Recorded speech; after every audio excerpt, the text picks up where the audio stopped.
to thank Ulanga for joining us, Babunda Ode and Apostle Mbamali. We've been following their work on Revival TV, and also we've been following the work of Life Abundance, as they're also available in various social platforms and TV. Apostle Mbamali, thank you for joining us today. I would like to know that as a leader of a church, and also a founder, the people at this time, and also how we've gone to the crisis. Thank you very much, and shalom to everybody. Greetings, everybody watching us. And first of all, let me appreciate this our opportunity to be on this platform. It is one we cannot take lightly, and we bless God and we thank all of you, the hosts of this program, for having invited us. Firstly, let me just say this crisis has really disrupted us. It has disrupted rather than interrupted.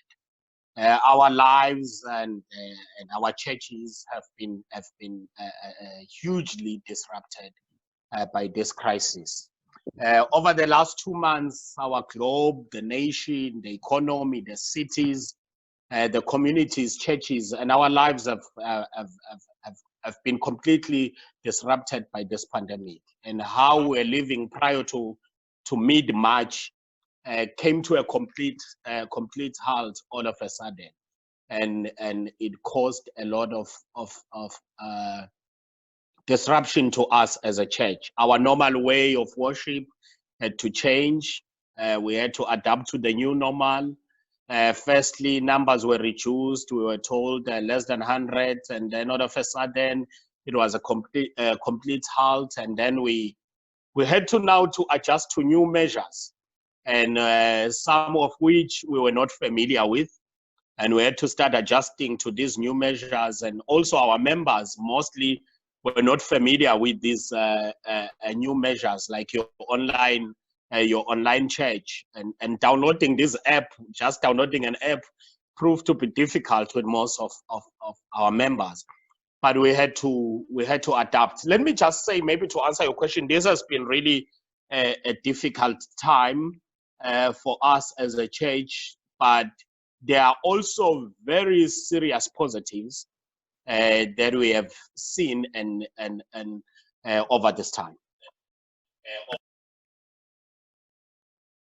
But thank you for that, Apostle Mbamali. If I can ask, as a leader of your church, you are a visionary that knows exactly what your congregation needs. We have seen the use of technology that you have used. If ungasicazela, how have you adapted to technology? Was it prior to the crisis, or were these the safety measures that you took in place as the pandemic was taking effect? For us, we had to adjust to technology immediately, because we were just doing. We will do live streaming every now and then, but then after this pandemic, we had to adjust to adapt rather to hybrid ministry models, meaning different models, ministry models, with a high pivot on online church services and small groups. So now we had to overcome also the hurdle of learning how to conduct ministry on a digital platform. And let me just say, as a leader, I'm a huge proponent of leveraging tools for the sake of ministry and also mission. So moving forward, I do believe that churches will and should continue to utilize the digital platform. And I'm talking more than just live streaming our services or making it available on demand. I believe churches should use a live digital platform. In other words, churches should utilize the online platform to engage people far from God, those who may never open the door of the church, even after, especially in the aftermath of the COVID-19. So in addition to that, I believe another hybrid model coming out of COVID-19 will be online small groups, Now that people have overcome the Zoom, Skype, and Google Hangout learning curve, there will be less obstacles that would hinder people from participating in small groups.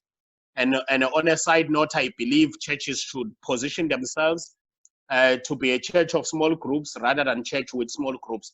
So moving forward, there's a lot that we need to do. Also in the staff that we have, because most of our churches, we have people that that are working for us. So the massive shift to leveraging digital technology, streaming live, online forums, video conferencing, and online content has opened up the possibilities to many who were hesitant to lead their churches into this new terrain.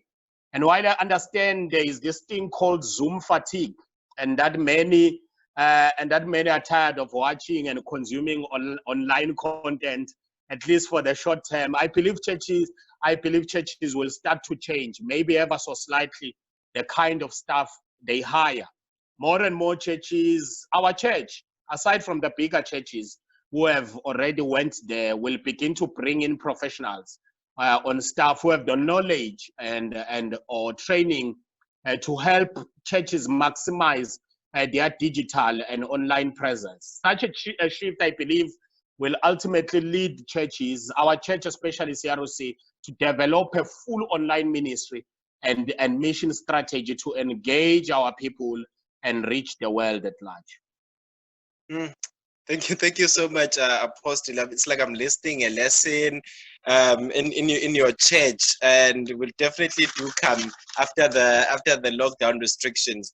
But Apostle, as you are speaking about the advancements and the changes that you are all embracing, but how do we ensure that we do not leave behind the elderly, and we do not leave behind the elderly emakaya and people who do not have the resources and the means to access these apps and these technological apps and advances? How do we ensure that we do not leave them behind?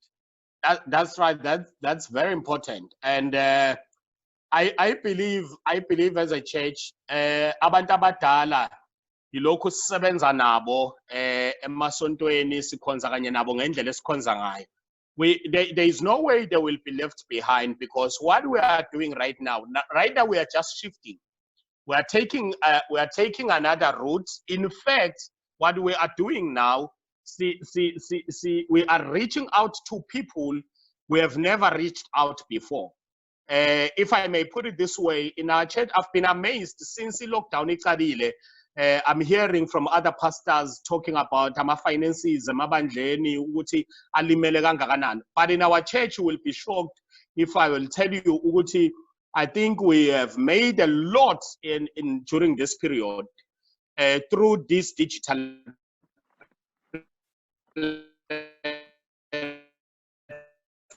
platforms. And we have people, one of them is Mark in Australia. In Australia, last week alone, that man gave 10,600 rand to our church. He's in Australia. We've never met him. We don't know him. So now this thing, the technology and everything, isivula amehlo ukubona ukuthi besihlezi endaweni eyi-one for too long.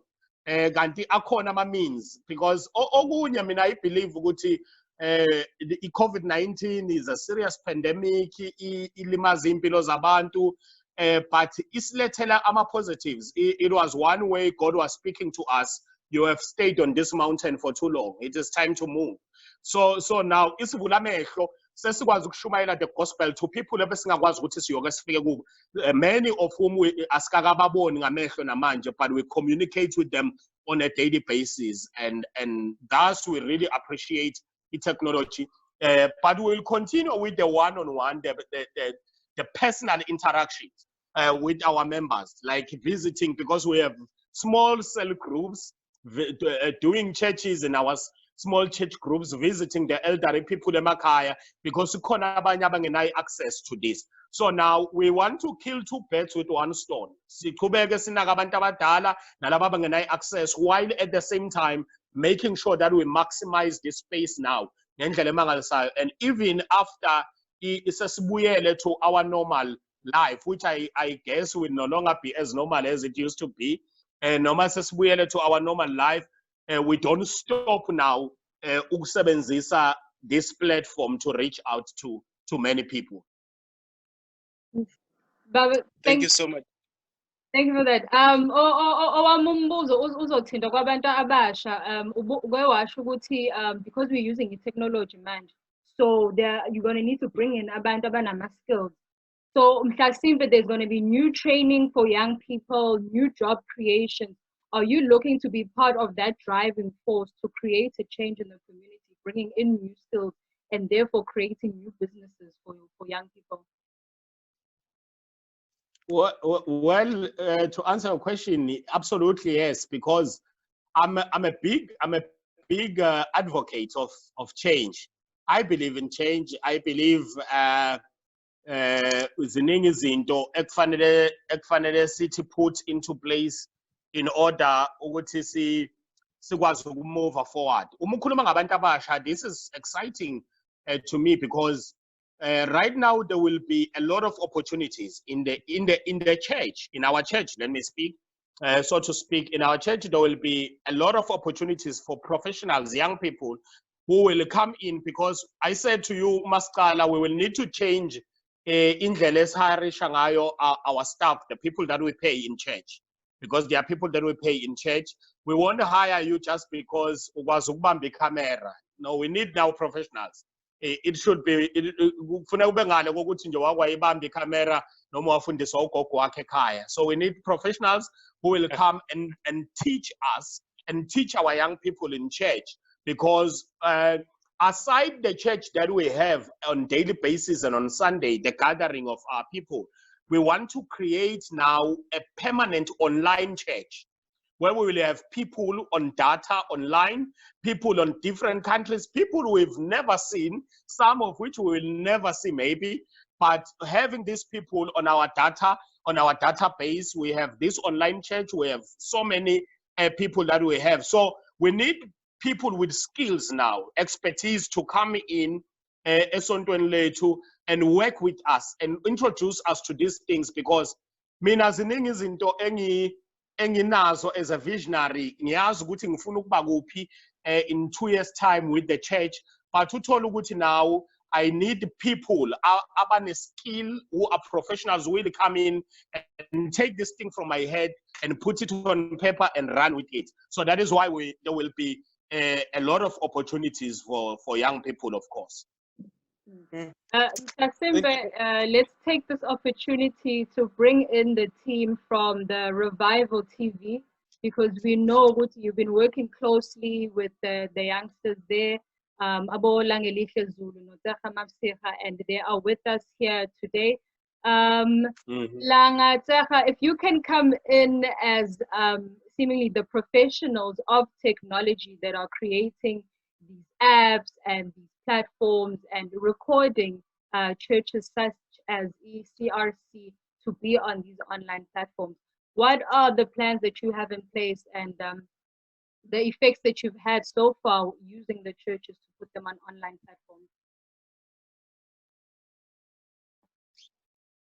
Thank you for the opportunity. Well, the impact thus far, well, it's been what, 2 months, but the impact has been so massive.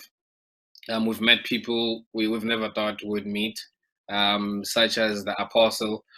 We've seen the type of changes and transformation we never thought we would with certain institutions, you know, or churches that are traditional, you know.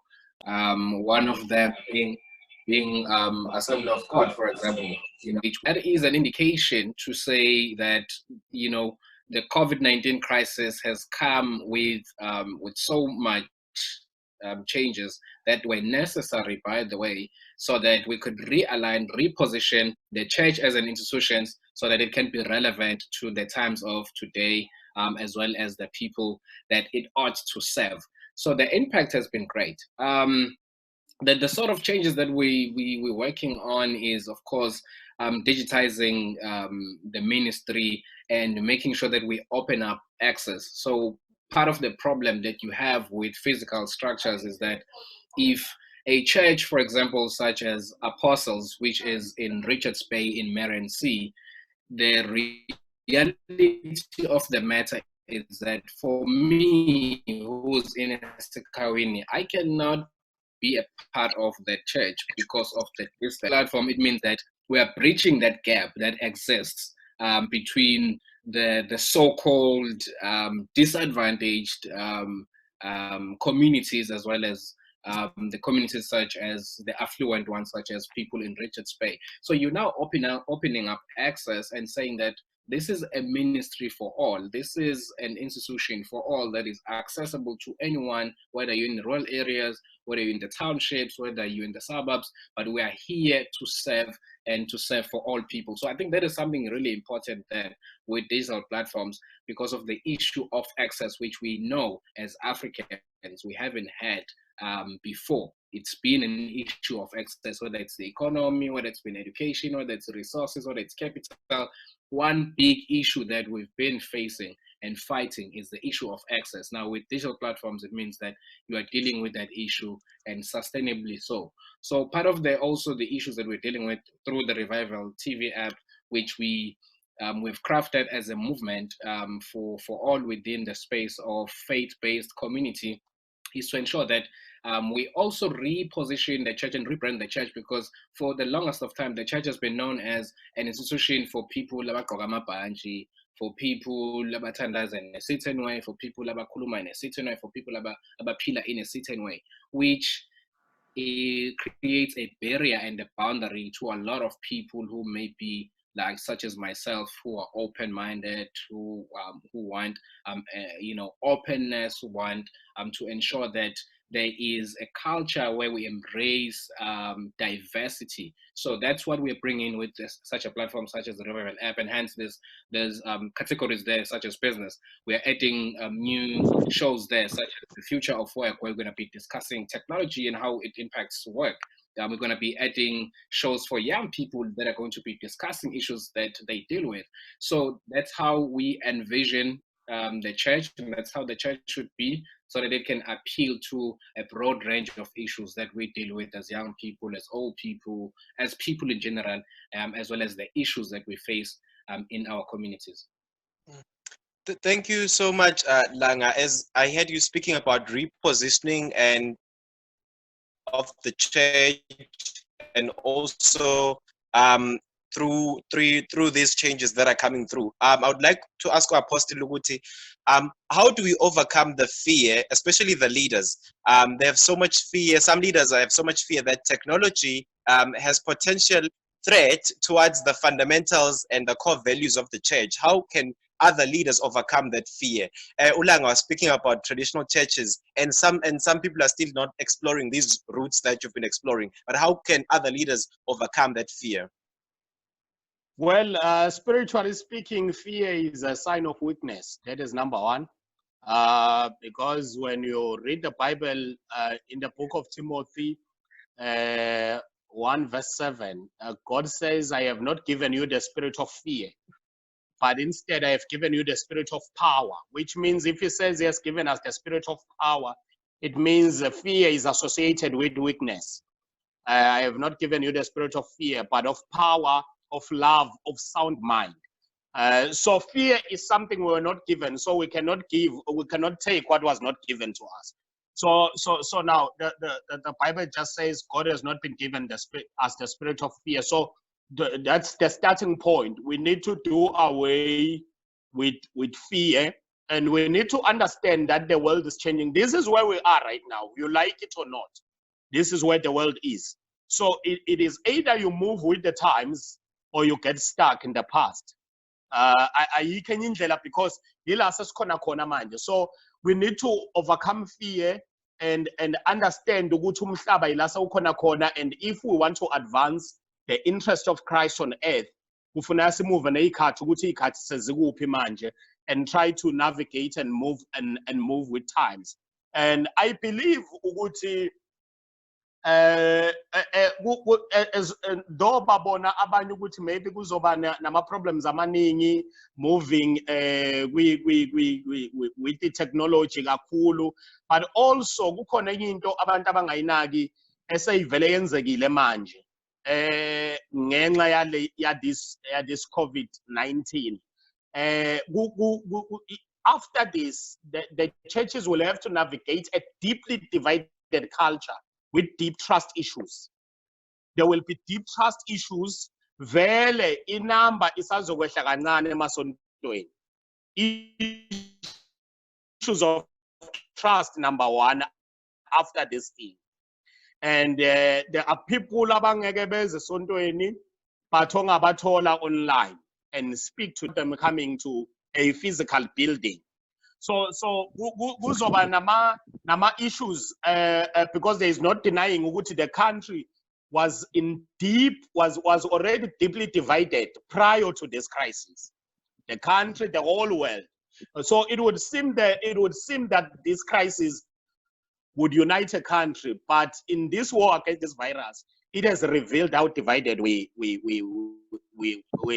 are and fractured we are as a country. A fracture that at the root is over a particular vision for the church, a particular vision for the world, and a particular vision for South Africa as a country. So in addition, there is no denying that South Africa and the world is full of opinionated people who many times distort their opinions, believing them to be the truth, and wrecking people over their head who disagrees with them. So therefore, there is this spirit, there is this thing, a corner, lack of trust manje. Kubantu abaningi efuna sidile nayo after COVID-19. Uma ngikhuluma futhi, maybe just to make it clear to somebody else, uma ngikhuluma nge-lack of trust, kunama videos running kuma media, why is the church failing ukuphilisa abantu from corona and whatnot, and umuntu ongenayo understanding of the church ukubamba kalula leyo nto and run with it. I believe ukuthi the church has failed, as if the church existed for corona. You see, as if the church existed for this time, for corona. And so umuntu ongenayo revelation of the church, baningi abazalwane esinabe ebandleni abangeke babuye after lockdown. Will not come back. I'm not prophesying this, but it's the truth. Abangeke babuye because of izinto ezenzeka ku social media, abantu abakhuluma ku media, why bebathi bayakwazi ukuthandazela. Baningi abafundisi abazosaba after this ukwenza ipost ebhalwe healing what healing night, healing because wabhala ipost ethi healing manje izosusa umsindo ukuthi awu singathi sibuye entweni ebeyidinga healing kanjena. But so zonke lezo zinto lezo basafuna ukufundiswa abantu. What is the church to start with? Existence of the church existela ini bandla, existela corona ini, because the idea of the church, the agenda of the church is bigger than all these things we are talking about. The church is here to prepare people number one, for the second coming of Jesus Christ. It's a place of preparation. That is number one. Number two, is to advance the interest of Christ on earth. You see, uma nje ngingake ngikhulume for a second, kunabafowethu nosisi bethu abekade besemajele, bekade beboshiwe, bekade behlupha kuma-communities, who have been rehabilitated by the church as we speak. And it seems today everybody has forgotten about that. So the church has rehabilitated people. The church has helped marriages, the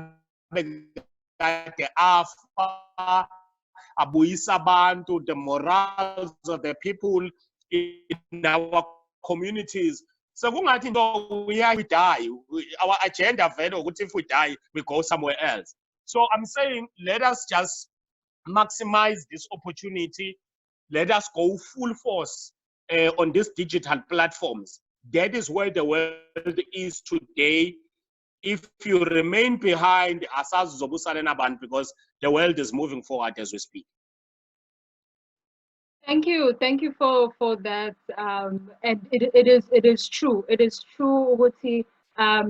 Some members of the congregation will not return, but as the same way as you will be losing other members of the congregation, you will be gaining others so much more, and who are there for other reasons. Those that leave, they leave according to their own personal reasons too. Knowing that we are moving into this brand, how do you see it possibly in the next year or 2 years? And how will you be able to regain their trust in the long run? We know that a lot of people can be affected by izinto ezenzakala manje, but in the long run, they may eventually see the truth and regain trust and see the new vision of the church. So in your vision of this new church, what is it? What does it look like? And what is the new normal of the new congregation? Sorry. Okay. Oh, thank you. Thank you. I think there's a lot that needs to change from our side as leaders, our side as pastors and leaders of the churches. One, those who have the opportunity to speak or to preach or to teach, they must change their message somehow. Our message needs to change. This is a digital platform. You cannot, it is not only digital platform, it's a global platform. So you cannot take a local content into a global platform, a local message to a global platform. So that is one of the things that we need to look at before going full force with digital platform. You must look at the message, the menu that you have, the kind of message that you are preaching. There is a message that is good for local people, but which is not good for the global platform. You cannot preach it. Angeke nje usuke lapha uyokhuluma ku global platform ulokhuluma ngokuthi niyaphila nizothola imali nizothola miracle money and whatnot. You see now, there are people on this global platform who already have made their billions, and they don't need you coming and prophesying miracle money to them. And there are people on this platform who are not sick. They don't need you coming and tell them uthakathiwe bakuloyile and everything. They need you coming in a certain intellectual way. You see, your intellectual capacity, your spiritual intelligence, you must present Christ ngendlela ehlakaniphile. Ebazothi abantu now we can follow this kind of a gospel, this kind of Christ that is being preached. No to Christ ozokhulula abantu ekuthakathweni. Khona umuntu ongakwazi nokuthakatha ukuthi yini uyiphilela impilo kamnandi, everything is happening. But at the end of the day, you must find a way to introduce this gospel to them in a very intelligent way. So now what I'm trying to say, the message has to change also. There is too much preaching, there is less teaching. So we need to teach more, because okwenza abantu bahambe kalula esontweni ukuthi we are all preaching, and now kulula ukuthi kusuka umuntu esontweni lami aye kwelinye ibandla because they are doing the same thing even there. So nobody is teaching now. So we need to ground our people ngama teaching, solid teachings, not this shouting and making noise, excite abantu kuphela, but kungabi na substance.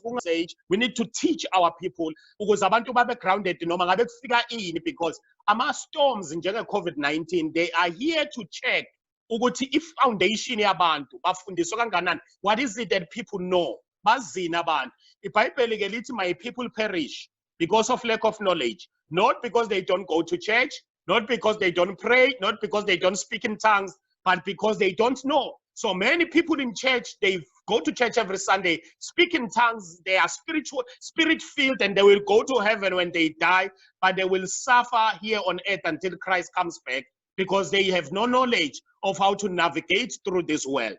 So much, Apostle. I'm just noting down some of the things that you are saying, and from just listening to you, I'd like to know, since leaders are drivers of the change, how is important during this time that we have leaders who are visionaries and also have got a global insight during this time. So how is it important for leaders in various church organizations to have a vision and to also embrace a global insight in everything they're doing, and as their leaders of church organizations? My Okay. honorable leader. Okay. You're talking. We only have 2 minutes left. So on that note, please may we wrap up with this final question before we close up for today. Okay. Okay, thank you. Just in a minute. Number one, not everybody is a leader. Not every preacher is a leader. There are people who are good at preaching, who are not good at leading. And also a church is not a one-man's show. So it is important that you identify people as a leader. People will help you. People ozobafaka into a committee or a church board. People will be with you to assist you, because in church there are people with different skills. Kunabantu abazi kakhulu kunami as a leader. Uthola ukuthi I know a lot about the Bible, but when it comes to other issues, who can take this church to the next level. But manje ngokungafuna ukudelegate, asifuna ukubamba yonke into. Ayikho organization eyokhula. Mina as a pastor, ngiyashumayela, ngiwu-treasurer, ngiwu-spokesperson, I'm everything in the church. So we need to delegate, we need to have people helping us. And I'm excited to see my vice chairperson is also here with us, watching us right now. Watching with us. So we need to, you cannot do it alone. Anyway, yonke into ofuna ukuyakha ibe inkulu, angeke ukwazi ukuyenza uyi-one. So you need people who will come and help you, because anointing, we are highly anointed. We sikhuluma amadimoni aphume, but mase sikhuluma nge-leadership now, asikhulumi ngamadimoni. We are talking about structure now. We need people who will come here, sober-minded people, and help us structure this thing. Asakhulumi ngamadimoni, asakhulumi ngama spiritual issues. We are speaking administration now. So we need these people to come in on board. So we as leaders, kufanele sazi where we are limited, where we run short, and solicit help. Sifuna abantu abazosiza to move the church to the next level. Thank you so much, Apostle. Nos, do you have any last question, or this was the last, or your last remarks, Nos? My closing remarks is to give thanks and honor to the apostle, because I have learned a lot today, and I have heard some of the things that I, even as a young person, have been waiting to hear from a very long time from leadership, from the church. I see the vision going far and doing great things. Thank you so much for your time today.